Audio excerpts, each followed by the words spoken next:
Em primeiro lugar, polemizando, né, com o professor, eu não tenho dúvida, por tudo que nós ouvimos e estamos acompanhando, que teve uma participação da CIA no golpe de Estado contra Lugo. Porque foi algo muito nos moldes do que ocorreu no golpe contra Chávez, na Venezuela, onde atiradores de elite, postados em Puente Laguno, acho que vocês viram o vídeo, mata tanto opositores quanto chavistas, justamente para forçar o confronto. E todos os que estavam lá são unânimes em dizer que as mortes ocorridas no dia 15 de junho de 2012, que uma semana depois vão redundar justamente no impeachment do Lugo, ela tirou a base de sustentação do Lugo por parte da esquerda. Momentaneamente as pessoas ficaram atônitas com a repressão, e por outro lado a direita ficou ensandecida com a morte de policiais. Então vejam bem, nós tivemos o que era uma ordem de averiguação, né, uma ordem de alienamento, transformada em ordem de despejo por 320 soldados armados com o que era fuzil, helicóptero com filmadora, cavalo, bombas, e de outro 60 camponeses, entre eles 30 mulheres e crianças, que não poderiam fazer nada mais do que se defender. Bom, ocorre um confronto, morrem 6 policiais e 11 camponeses. Dentro desses 6 policiais, o chefe da ação, o Louveira, que era irmão do chefe da guarda presidencial do Lugo, ou seja, não era qualquer um. Ocorrem as mortes, e depois há uma sucessão de atropelos à legislação, tipo, os advogados são convocados para averiguarem e mexerem no local do crime para algo que já havia ocorrido 5 dias antes. Ou seja, eles são convocados hoje para verem, averiguarem algo que ocorreu há 5 dias antes. Ou seja, foram plantadas armas, foram plantados vários elementos no local do crime. Segundo, o helicóptero que sempre ia com uma filmadora, justamente para comunicar ao Ministério do Interior, essa filmagem nunca aparece. Um pouco depois, quando agora tem, eu acho que 1 mês, o responsável pelo helicóptero deveria dar explicações, ele aparece morto. Então, eu estou aqui resumindo, tudo aponta, inclusive o treinamento que durante anos receberam os soldados paraguaios por parte dos colombianos, por sua vez tinham treinamento com a Escola das Américas e com os Estados Unidos, na participação muito elaborada de um golpe contra o presidente Lugo. Bom, então, depois, para quem quiser saber mais, meu nome é Leonardo Severo, pode consultar tanto no Brasil de Fato, quanto na Hora do Povo, quanto na Carta Maior. Nós fizemos uma sequência. Esse é o advogado dos camponeses, que inclusive foi ameaçado pelo governo de perder a sua carteira, lá não é OAB, né? Não sei como é que se chama, a representação. Então, massacre de Curuguaté foi planificado, tiros certeiros vieram do helicóptero, houve claramente, pela própria exame da balística, os tiros vieram de franco atirador colocado desde cima, ou seja, não foi qualquer plano, certo? Foi algo muito bem executado. O juiz acusado de liberar, o juiz que está acusando sem terra, ele é acusado de liberar traficantes, tem fotos dele, inclusive, algemado, tem toda uma trajetória, o cara é um cafajeste e um criminoso, né? Mas é como está configurado nesse momento a justiça no Paraguai. E tanto é assim que eu já publiquei isso, lá repercutiu, e o cara finge que não me vê. Ou seja, se o cara tivesse um mínimo de dignidade, pelo menos quando me visse lá, diria, esse cara tem que ser preso, ser afastado aqui. Mas não, certo? O cara, na maior cara dura, continua bom. Aqui temos o secretário-geral da CUT-A, o presidente da CUT-A, o companheiro Bernardo Rojas, dando declarações sobre Curuguatã, que foi uma farsa para encobrir criminosos e golpistas. Aqui a campanha de solidariedade que nós lançamos no congresso da CUT. Uma declaração do sociólogo dizendo que o terrorismo de Estado no Paraguai é para restituir a ordem oligárquica. E aqui os paraguaios convocando uma greve em apoio aos trabalhadores crucificados.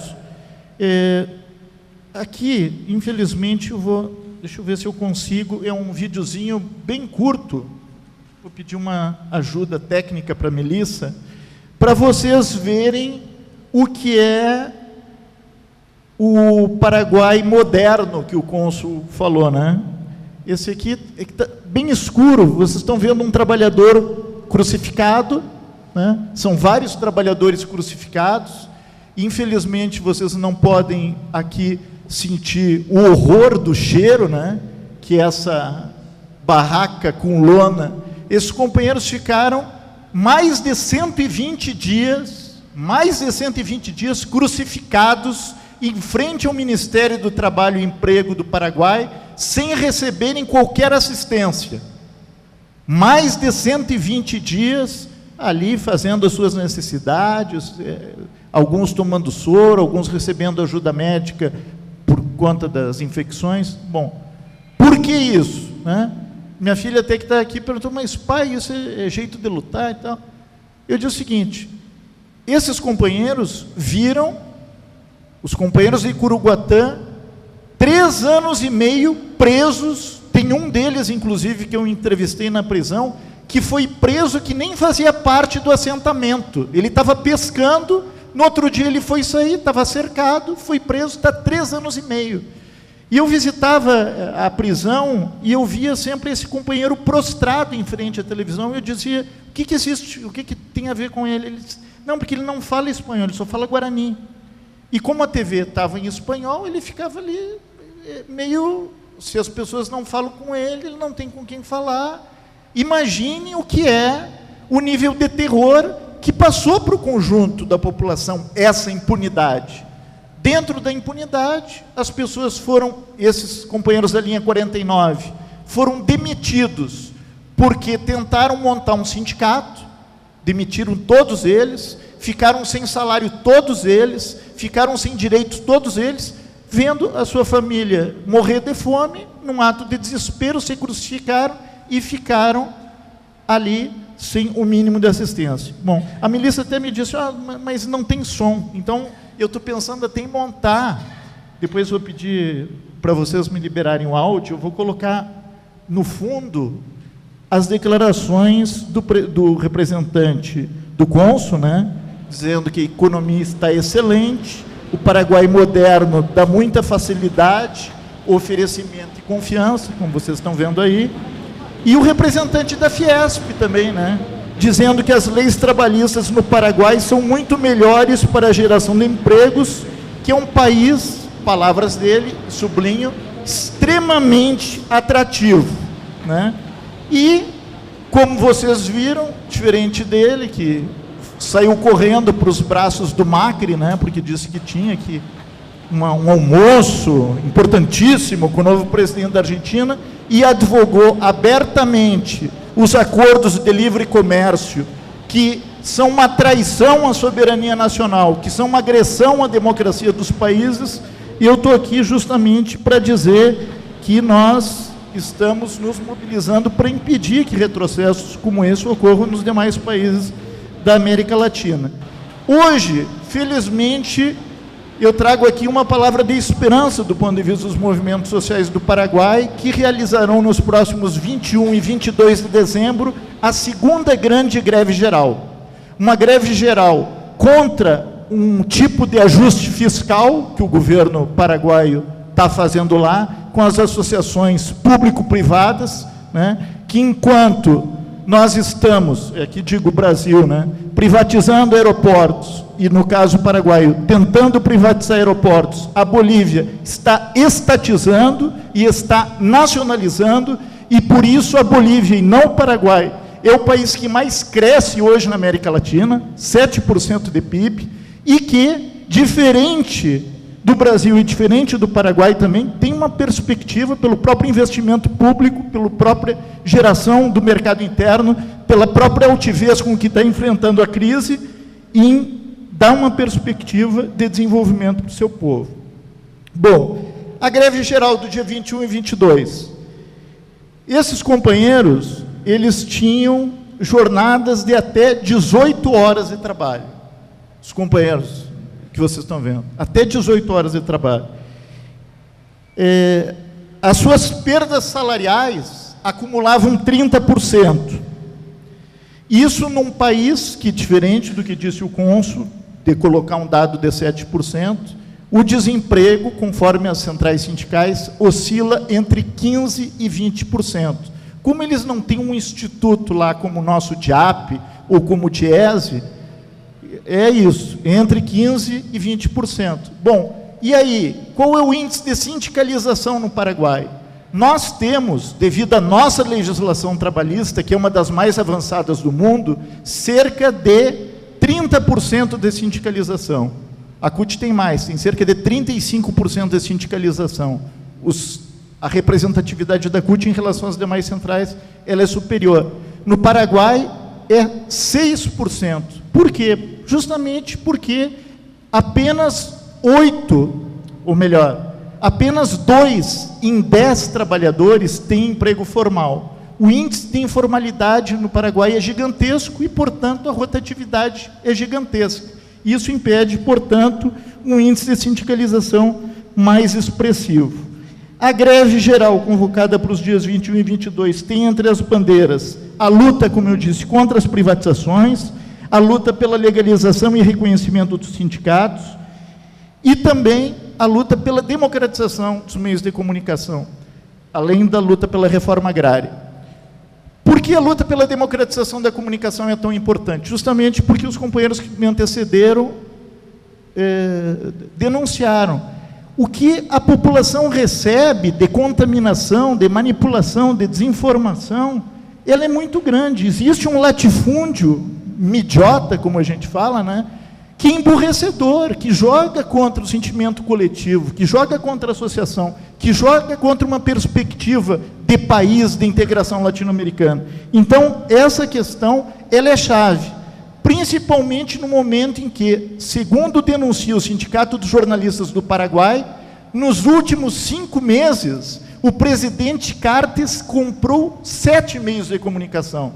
Comprou jornais, comprou TV, comprou rádio, comprou estrutura web. Então é óbvio que essa luta dos camponeses, ela é invisibilizada. Se nós temos hoje 2,5%, conforme o último censo, da população dos latifundiários paraguaios, aí vamos juntar uma parte de brasileiros também, 2,5% dos terratenientes, né, controlando 85% do território, é justamente porque esse setor é blindado pela grande mídia. E esse setor tem íntimas relações com as multinacionais que patrocinaram o golpe do Lugo, com a Cargill e com a Monsanto, que, por sua vez, têm íntimas relações com a UDR deles, eu acho que é o UGP, né? Com a União Geral de Produtores, que, por sua vez, tem relação com o dono do ABC Color, que é o jornal que mais ou menos determina a linha para os demais irem reproduzindo. Então, nós vemos que existe uma conexão criminosa entre setores do judiciário, governo e grande mídia, no sentido de impor o retrocesso.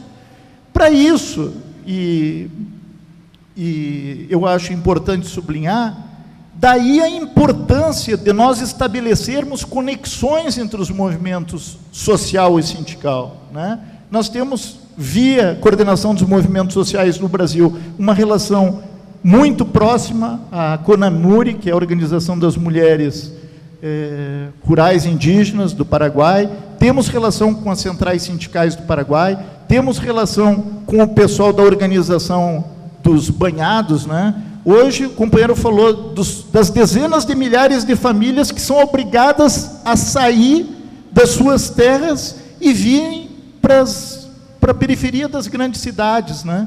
E isso vivendo sob uma situação extremamente de mendicância, de miserabilidade. E o que acontece? E agora nós temos um outro problema social. Eles estão numa periferia de Assunção que começa a ser disputada pelos empreendimentos imobiliários. E a partir dessa disputa, eles começam a ter que ir para mais longe ainda. Por quê? Porque esses empreendimentos imobiliários querem transformar a área ou em centros de lazer, ou em centros de turismo, trabalhando junto com o governo, jogam esse pessoal para ainda mais longe. Então, a greve geral que está sendo construída no dia 21 e 22, ela expressa muito desse sentimento. Infelizmente, até porque a grande mídia brasileira não tem interesse, e nunca vai ter, em divulgar essas ações coletivas, principalmente porque estão aqui do lado, são exemplos de altivez, determinação, coragem e enfrentamento a uma crise que eles dizem que o melhor é baixar a cabeça, o melhor é colocar uma dobradiça na espinha, o melhor é dizer amém. Eles, no caso, o povo paraguaio, está dando uma grande demonstração de determinação e coragem em rasgar esse preceito neoliberal, como são as associações público-privadas que querem impor um receituário que é o mesmo do FMI para o conjunto da América Latina e que, infelizmente, muitos governos estão capitulando. Para concluir, até depois, talvez, dar um espacinho para a gente debater, quero reiterar aqui a importância desse espaço, né? Agradecer, tanto em nome da Reprip como da CUT, a importância desse espaço, e fazer uma propaganda. Nós estamos trabalhando, junto com a Confederação Sindical das Américas, um vídeo sobre o Paraguai. Nós já terminamos um sobre a Guatemala, sobre Honduras e sobre El Salvador, sobre os crimes antissindicais patrocinados nesses países e a necessidade da luta, exemplos concretos de mobilização. E nós estamos trabalhando agora um sobre o Paraguai. Quem tiver sugestão, quem tiver dica e tal, depois a gente pode conversar, né? Estamos acompanhando, vamos estar lá novamente na greve e hipotecando mais do que a nossa solidariedade, né? Estreitando os laços, porque acreditamos que o caminho da transformação da América Latina é a integração, né? Nenhum país vai conseguir virar a página de dependência do imperialismo, nenhum país vai conseguir construir de uma forma altiva o seu próprio caminho soberano se os seus vizinhos também não o forem. Então, nós achamos que essa parceria com o Paraguai ela é essencial para a libertação do nosso Brasil também, do jugo da elite que ainda asfixia, do ponto de vista econômico, o nosso desenvolvimento. Obrigado.